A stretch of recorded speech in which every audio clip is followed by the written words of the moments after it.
Hello everybody and welcome. Today I want to share with you guys 3 reasons why you are binging even if you're not restricting. So this is actually a very common question that I get asked, like, Lorna, I'm not restricting myself anymore. Like, I'm actually allowing myself to eat the foods that I love, but why am I still binge eating? So, of course, you guys are all at different places, but the thing is, binge eating is not just due to restriction. People kind of get this messed up a little bit. Of course, yes, if you are restricting yourself and you're telling yourself you can't eat certain foods, of course you are going to binge. Of course you are going to want those foods so much more, right? Like the moment that I tell you, all right, think of your favorite food right now and think about how much you love that favorite food. And now I want you to I want you to not have that food all week. In fact, I don't want you to have that food for the entire month. What you're going to do is you're literally going to start obsessing about that food. You're going to be thinking about that food so much more. And of course, that's going to create these intense binge urges, which makes you feel compelled to not just have a little bit of that off-limit foods. You're going to binge and you're going to overeat and you're going to self-sabotage. So restricting is definitely a huge part of binge eating, 1000%, right? However, if you are not restricting yourself right now, you might be thinking like, Lorna, I'm allowing myself to have the chocolate. Why do I still need the entire bar? I'm allowing myself to have something sweet after my meal, but I just can't stop after having, I can't just stop at a decent amount. Or I'm allowing myself to have dessert, but then, why do I still binge? So there are 3 main reasons why, and I'm gonna share it to you, but I first want to explain my story of when I wasn't restricting, why I was still binging. So there was a point so I was tracking calories and macros for a really, really long time. I did not think that there would ever be a point in my life where I was not tracking calories and macros. I was addicted to my fitness pal. I would weigh everything to a T, literally to the gram. If it was supposed to be 30 grams and it was 29.5 or whatever, I would be freaking out. So I was weighing, tracking, and measuring my food. I did not think that I would ever delete my fitness pal. But I got to a point where I was doing it for so long and it became so draining for me. It became so draining to be like, oh, wait, we're going out for dinner. Let me check to see in my fitness pal to see if I'm allowed to go out for dinner. It became so draining where I would wake up in the morning and I would crave something, but I would already have logged in my food the night before because I wanted to be a perfectionist and I wanted to make sure that I hit my macros to a T, so I would normally do it the night before. And it would be so frustrating when I would wake up and want to have something different than I originally planned. And now I'm like, but I already logged everything. So if I change my breakfast, then that's going to change the macros for the rest of the day. So it just was really frustrating. And I just wanted to be able to eat like a normal person. I just wanted to be able to wake up in the morning and be like, okay, I feel like eggs and bacon for breakfast. All right, let's go. Simple. I wanted to be able to be like, hey, you want to go out for dinner tonight? You want to go for pizza? You want to, go for a steak dinner? Let's go, right? So I got to a point where I was done with tracking and weighing and measuring my food. I could not look at my fitness pal anymore. So I got to a point where I mustered up the courage to delete my fitness pal. And I started to slowly allow myself to have different foods. I started to slowly allow myself to branch off and have different foods that I once saw as bad or off limits. So I even used to be on meal plans. And I remember being oh, the only foods you can eat is ground turkey and ground beef and almonds, only certain foods. So I started branching off and I started allowing myself to have different foods that I never really normally had. So I started to allow myself these foods and I was thinking I'm not restricting myself. I am actually allowing myself to have the chocolate and the almond butter and the cashews, which used to be a trigger food for me. I am allowing myself to, go out for pizza if I want. I'm allowing myself to have the ice cream. Like, why am I still binging? I don't get it. I thought this was going to be the key. People tell me, do not restrict yourself. So I'm trying not to restrict myself, but I'm still binging. And it was so frustrating for me because I deleted my FitnessPal.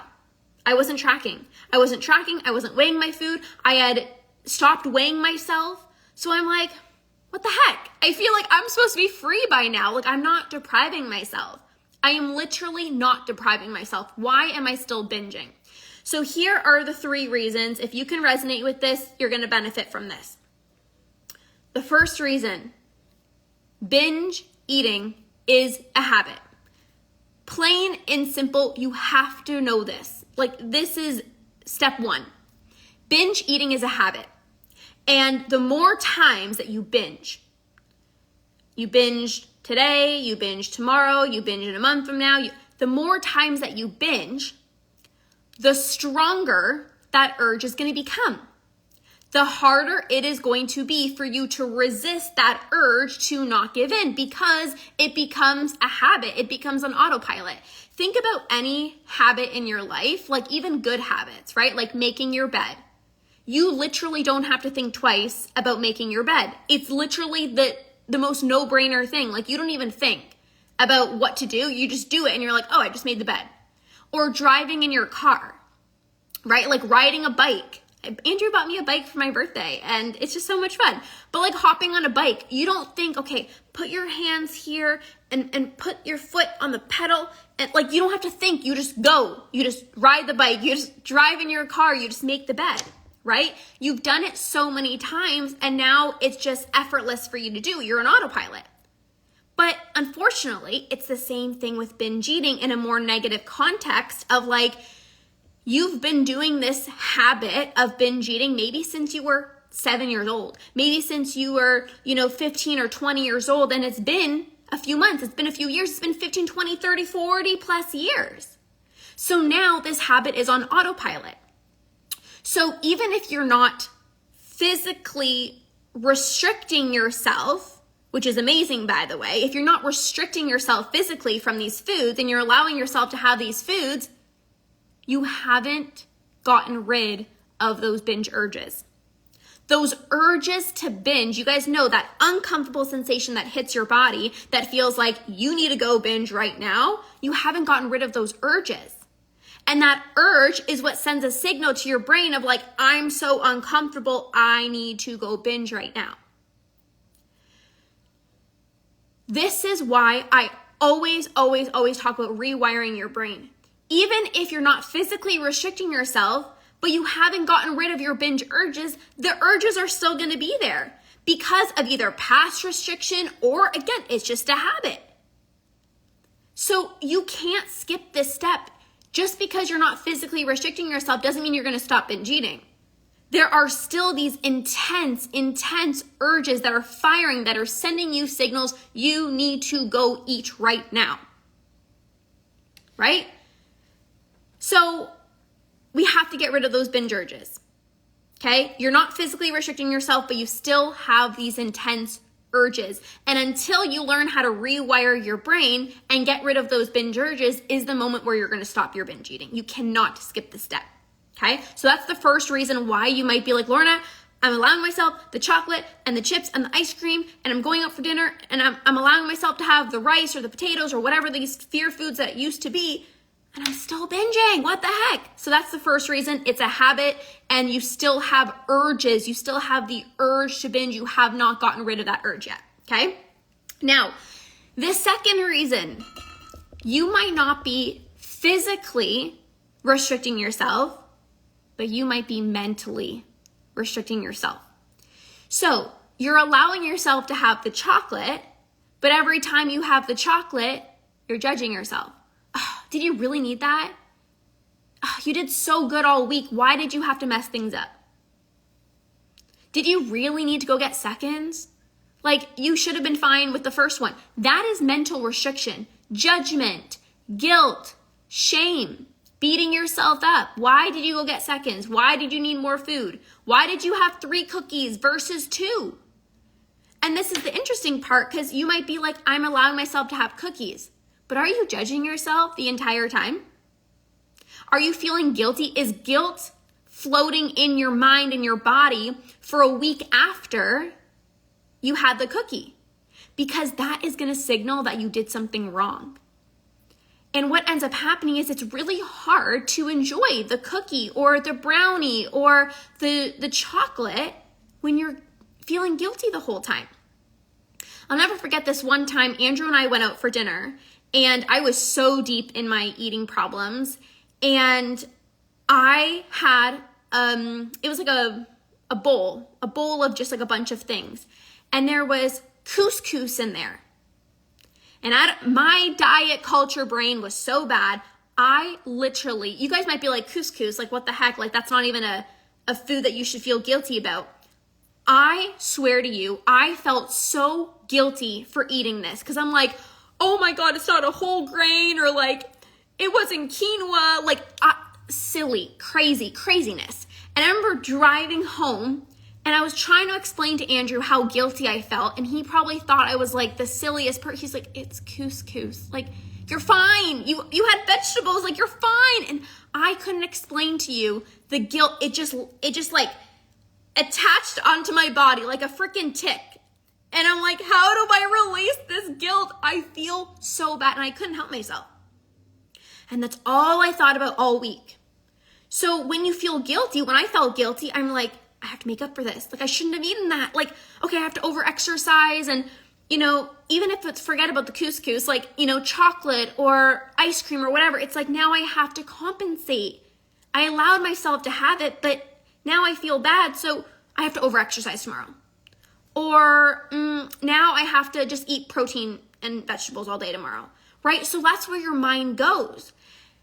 And then you might actually be subconsciously, physically restricting yourself, but even if not, guilt, shame, and judgment blocks your body's ability from extracting satisfaction. So you're eating the chocolate and you're judging yourself the whole time, so you're not actually really tasting the chocolate. You're having the chocolate, but you're like, oh, but you shouldn't have eaten this, or like you have weight loss goals, so you're never gonna lose weight, or you're still fat, or like the negative spirals in our mind. So you're not actually enjoying the chocolate. So because your brain doesn't signal, ooh, satisfaction, your brain doesn't signal like, ooh, that was so good, you are not okay with just having one piece of chocolate because your brain didn't register satisfied. Because you're judging yourself the whole time. So one piece isn't enough. How about 2? How about 3? 4's not enough. 5's not enough. The whole bar is still not enough because your body still hasn't registered satisfied. You're judging yourself the whole time. Do you guys understand this?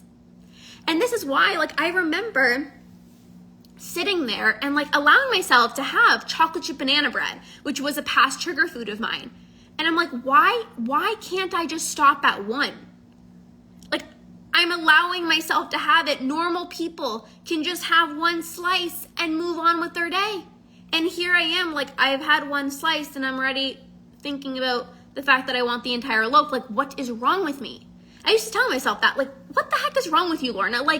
You should just be satisfied with 1 slice of banana bread. But the reason why a lot of people can't just stop at a decent amount or a normal portion is because of the mental restriction, the guilt, the shame, the judgment. And 2 slices isn't enough. Even the whole entire loaf, this is where you can feel physically sick and still keep on eating. It's not enough. So you have to work through the guilt, the judgment, the shame. You cannot have that because that is what actually propels these binge eating cycles. Okay? So those were the 2 reasons. So if you're not restricting yourself, but you're still binging, number 1, it's because it's a habit and you have to rewire your brain to get rid of your binge urges. Number 2, you're not physically restricting yourself, you are mentally restricting yourself. The 3rd reason why you are binging, even if you're not restricting, is because of body image. How do you feel about your body? If you are obsessing over the number on the scale, if you are comparing your body, if you are unhappy with the way that your body looks, if you're uncomfortable in your own skin, you feel bloated, you feel heavy, you don't look like how you looked 10 years ago, and you're comparing yourself, or you're comparing yourself to somebody else.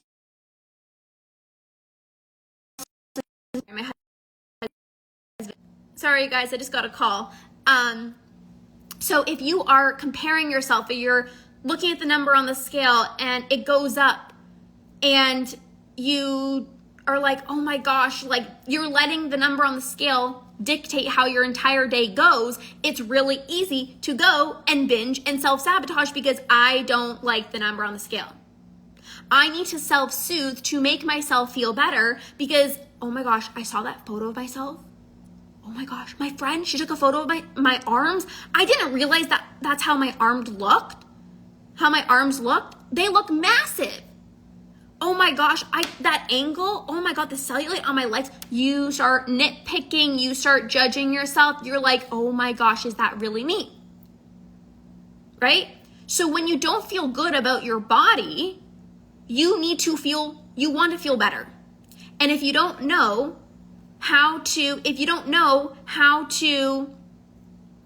cope, manage, process your emotions, well, we all know how to self-soothe with food, right? Maybe you've been doing this since a very, very, very young age. It's one of the fastest ways to temporarily feel better. You go into your cupboards, you grab something sweet. It's like, boom, dopamine hit. I feel good. Da-na-na-na-na-na. Right? It's like, I feel good now. Oh wait, I still feel like shit.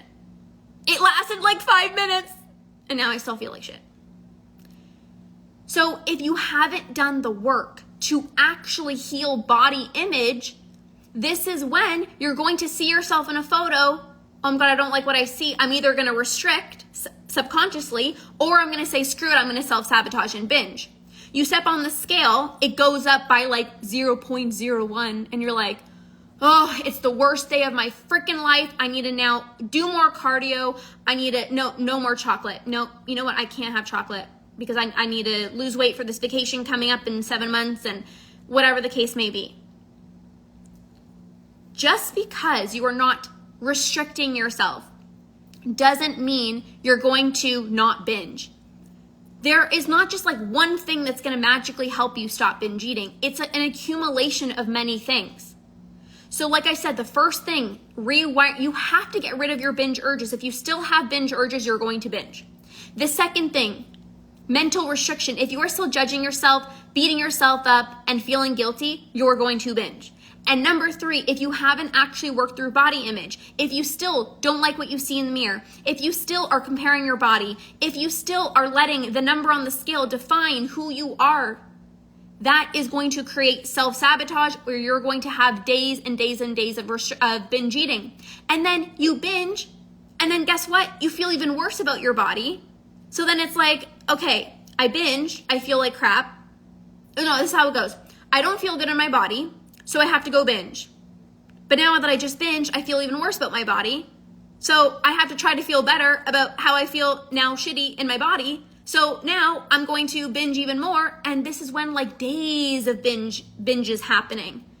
Because it's like we don't know how to make ourselves feel better without food.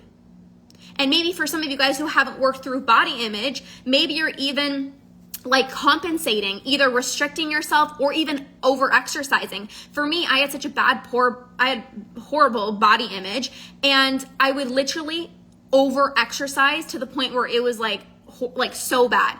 Like I would do hours and hours and hours of cardio. And if I was tired, no, you still have to work out. If I didn't feel like it, no, you still have to work out. If I was tired, no, you still have to do fasted cardio. I was punishing myself for the way that I looked. I was punishing myself, either restricting I don't like the way that I see, look at the number on the scale, it's not going down, you have to restrict yourself, or you have to over exercise. So you can't skip these 3 steps. You have to rewire your brain, work through mental restriction, and heal body image. This is just it, you guys. Like, you cannot skip these steps. Now, if you are resonating with this and you're like, okay, now what? Okay, yeah, I know. I still have binge urges. Yeah, I know. I need to work through mental restriction. Yeah, I need to heal body image. There are a few different programs that I'm going to recommend for you based off of where you're at. So if you are somebody who is like, Lorna, my urges are so freaking strong. They're demanding, they're persistent. I try distracting myself. I try to go for a walk. I try to stay busy, but no matter what, I end up just giving in anyways. Then I would recommend my program, Stop the Urge. I am not only going to teach you how to rewire your brain out of the diet binge cycle, I'm going to teach you brain-based techniques of what to do the moment that an urge comes on that will help you to not give in. This program is happening in September, next month, but it is on pre-sale pricing right now. The lowest price that it's going to be $111 USD, or 2 payments of $67. The full price will be $497. So if you feel the pull to jump in, you can DM me Stop the Urge, and I'll share more details about that.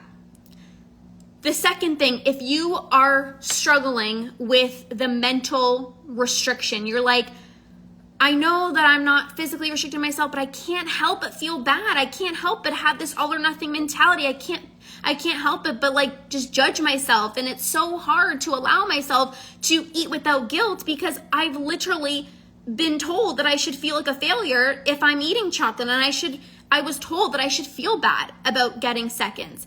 Then I would really recommend my program, Eat Normally. So this program is really designed to help you eat like a normal person. Somebody who's able to eat without guilt, get back in tune with their hunger and fullness cues so you can eat when you're hungry, stop when you're full, stop judging yourself, stop thinking about food 24/7, stop feeling guilty, and just eat normally without having to weigh, track, and measure your food. So this program would be really perfect for you if you are tracking your calories and macros right now and you want to transition into eating intuitively without spiraling out of control. I teach you a step-by-step process, and you will get immediate access to that program right now. Okay, it's $497 or 2 payments of $297. You get access to all the trainings, all the worksheets, all the integration worksheets to eat like a normal person.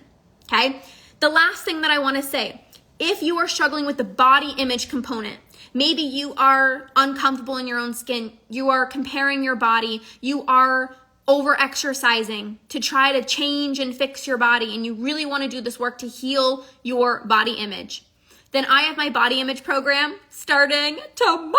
I am so freaking excited. It is called Body Image Boost.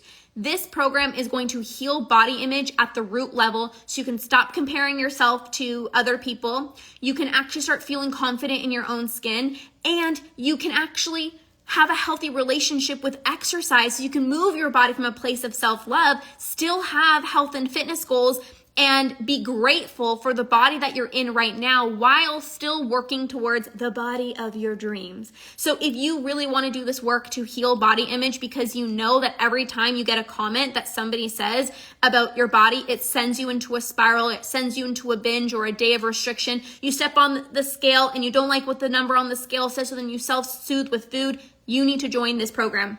It is starting tomorrow, and you do save $100 if you join before tomorrow. It's $397 USD or 2 payments of $220. So if you are interested in Body Image Boost, you can DM me Body Image Boost, and I'll send you the link, and we will start tomorrow. So if you have any questions, you can definitely DM me, and I can also help you decide what is going to be the best program for you. But I laid out things pretty clearly. Any questions, please come to my DMs. I'm always here to answer any questions that you have. So hopefully you guys found this helpful. If you want to dive deeper with me, of course, there are options to do that. So thank you guys so much for being here. Have an incredible rest of your day, and we'll see you guys soon.